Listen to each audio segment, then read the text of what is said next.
لیکن اس کے ساتھ ساتھ جنرل باجوہ صاحب نے بڑی اسمارٹلی پلے کرتے ہوئے جتنی گفتگو ان سے کی اس میں انہوں نے پرویز مشرف صاحب کا حوالہ دینا وہ نہیں چوکے. اس کی وجہ یہ تھی، ہمیں اور آپ کو پتا ہے کہ پی ایم ایل این، اور یہیں پہ انہوں نے یہ بات کی کیونکہ پی ایم ایل این کے اندر پہلے تو یہ سوچ تھی، اس کے بعد وہ D G I S I تک، جنرل فیض تک محدود ہو گئی جو پرانے ہمارے D G I S I تھے فارمر، کہ جی کورٹ مارشل ہونا چاہیے. عمران خان صاحب آج بھی جنرل باجوہ کے کورٹ مارشل کا مطالبہ کرتے ہوئے کہیں نہ کہیں نظر آتے ہیں. اس لیے انہوں نے بڑا سیف پلے کیا. انہوں نے مثال دی کہ پی ایم ایل این نے یا نواز شریف صاحب نے جب کوشش کی مشرف صاحب کو آرٹیکل 6 لگانے کی، تو وہیں ان کی وہ غلطی تھی. اور جو فوج جو ہے وہ بڑی پوزیسو ہے اپنے چیف آف آرمی کے سٹاف کو لے کر، وہ بڑی پوزیسو ہوتی ہے. دو تین چیزیں جنرل باجوہ صاحب نے بھی آف دا ریکارڈ اگر ہم بات کریں تو جنرل باجوہ صاحب نے بھی کچھ چیزیں تو بالکل سچ بولی اور کچھ چیزیں وہ یہاں پر چھپا گئے. چھپا ان سینس کہ جب ان سے یہ بات پوچھی گئی کہ آپ نے نواز شریف صاحب سے ملاقات نہیں کی سر سے، تو انہوں نے کہا میری کوئی ملاقات نہیں ہوئی. تو دیکھیں جو موثوق ذرائع سے یہ اطلاعات تھیں کہ نواز شریف صاحب سے جنرل باجوہ صاحب کی ملاقات ہوئی تھی، اور یہ بات ہے 2021 کی. 2022 میں تحریک عدم اعتماد آئی 2021 کی، اور یہاں میں وہ نام کوٹ نہیں کرنا چاہتی جو نام ہم تک پہنچا ہے کہ جنرل باجوہ صاحب کس کو لے کر ملاقات کرنے کے لیے گئے تھے. 3-4 دن انہوں نے وہاں پہ اسٹے کیا تھا، اور ایک انٹرنیشنل پرسنالٹی، میں صرف اتنا کہہ دیتی ہوں کہ غیر ملکی شخصیت ایک جن کو لے کر گئے تھے جنرل باجوہ صاحب نے ملاقات کی تھی نواز شریف صاحب سے. اور جو ہمیں اطلاع ملی ہے اور اس کے بعد یہ تمام چیزیں شروع ہوئی ہیں. اور جنرل فیض کے حوالے سے شاید کچھ اطلاعات ایسی ہیں کہ وہ ان کو بھی اس طرف دھکیلنا چاہ رہے ہیں، کیونکہ ان کے درمیان بھی ایک لو اینڈ ہیٹ ریلیشن شپ قائم ہو چکا تھا. نواز شریف صاحب سے ملاقات کے لیے، اچھا عمران خان صاحب کے بارے میں وہ بڑے اس سے وہ بہت زیادہ غصے میں ہیں، اور وہ جتنا کچھ عمران خان کے لیے بول رہے ہیں وہ شاید اس حد تک آگے جا کے بول رہے ہیں کہ بہت ساری چیزیں جو ہے وہ شاید پبلک بھی نہ ہو سکے یا پبلش بھی نہ ہو سکے. بہت ساری ہم حیران ہوتے ہیں کہ سامنے سے کچھ اور نظر آنے والے لوگ جب پیٹھ پیچھے بات کر رہے ہوتے ہیں تو بہت ساری الگ چیزیں ہوتی ہیں. جب میں یہ بات کر رہی ہوں کہ یہ ٹریپ بھی ہو سکتا ہے، تو اس کی وجہ یہ ہے کہ وہ ٹریپ کس کے لیے ہو سکتا ہے. وہ کئی لوگوں کے وہ نام لے رہے ہیں باوجود اس کے کہ آفیشیل سیکرٹ ایکٹ کی خلاف ورزی ہے، ان کو یہ نام نہیں لینا چاہیے لیکن وہ یہ نام لے رہے ہیں. پھر وہ اپنا انٹرویو دینے کے بعد، شاہد مرتضیٰ صاحب سے میں نے کئی دفعہ یہ بات پوچھی کہ کیا ان کی نالج میں تھا کہ آپ اس کو پبلش کریں گے، تو انہوں نے کہا کہ جی بالکل ان کی نالج میں تھا. اب سوال یہ ہے کہ اگر جنرل باجوہ صاحب کی یہ نالج میں تھا کہ یہ چیزیں ساری پبلک ہوں گی یا پبلش ہوں گی، تو کیا وہ اس بات سے بے خبر تھے کہ ان کے اوپر بھی یہ آفیشیل سیکرٹ ایکٹ لگ سکتا ہے، اس کی وائلیشن کا یہ لگ سکتا ہے، جو کہ اسلام آباد ہائی کورٹ میں اب ایک درخواست دائر بھی ہو گئی ہے.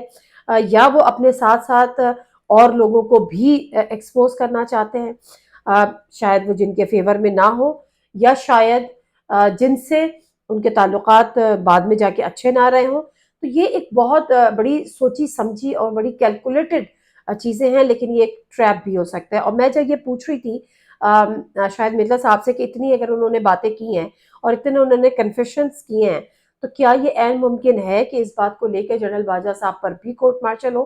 تو انہوں نے کہا تھا اس یہ عین ممکن ہے، لیکن جنرل باجوہ صاحب اس کو بھی اسمارٹلی پلے کرتے ہوئے انہوں نے یہاں پہ جنرل مشرف صاحب کی بات کی. اب شاہد خاقان عباسی صاحب، جب شاہد خاقان عباسی صاحب سے خود یہ بات پوچھی گئی کہ آپ کی ملاقات ہوئی تھی، ڈان نیوز کے رپورٹر نے پوچھا کہ جنرل باجوہ سے دامن قوم ہے، تو شاید خاقان عباسی صاحب نے اس کو بھی کیٹیگوریکلی نو کیا کہ میری ان سے کسی قسم کی کوئی ملاقات نہیں ہو. لیکن کل ہم نے دیکھا کہ جب وہ ندیم ملک صاحب کے شو میں تھے تو وہ اس بات کو وہ تسلیم کر رہے تھے کہ ان کی دامن قوم ہے. یعنی ایک اب سوچنے کی بات یہ ہے کہ آپ ان کو یہ کنونس کر رہے ہیں کہ آپ نواز شریف صاحب کی مدد کریں ان کے کیسز میں. پھر وہ بات کیا کر رہے ہیں؟ وہ بات یہ کر رہے ہیں کہ میں یہ چاہتا تھا ایک اچھی ورکنگ ریلیشن شپ ڈیولپ ہو.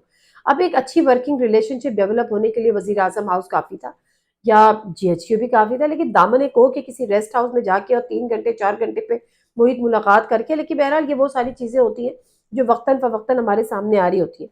ایک انتہائی دلچسپ بات جو کئی جگہوں سے اس کی کنفرمیشن بھی ہوئی اور کل بھی اس پہ بات ہو رہی تھی کہ جو تحریک عدم اعتماد تھی وہ بڑی پلانڈ تھی.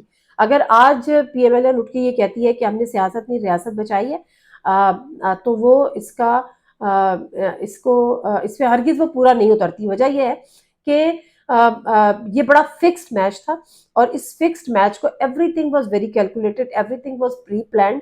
عمران خان صاحب کو نکالنے کا فیصلہ بہت پہلے ہو چکا تھا. 2021 میں یہ فیصلہ ہو چکا تھا. آئی بی رپورٹ عمران خان صاحب کو کر چکی تھی، اور یہ فیصلہ فوج کے اندر سے، یعنی چیف آف آرمی سٹاف وہ خود کہہ رہے تھے کہ وہ قہقہ لگا کہ ہم بھی پہلے انصافی تھے اور بعد میں ہمیں یہ ریئلائزیشن ہوئی.